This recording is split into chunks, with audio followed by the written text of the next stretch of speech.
coolest thing is when you get out of the museum, you can still get some fresh air. And if you get tired of it, then you can do something else, something different. You can walk around and experience this.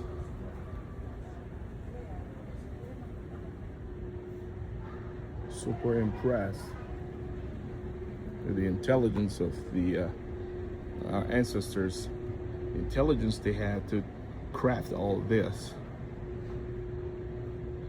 Intelligence of out of this world. Nobody can compare to what it did. How they were able to read the times and signs of the past, you know, the era. Again, you and the Magic Views TV on YouTube.com. Make sure you comment, like, share, and subscribe to the channel so you can see more videos like this one.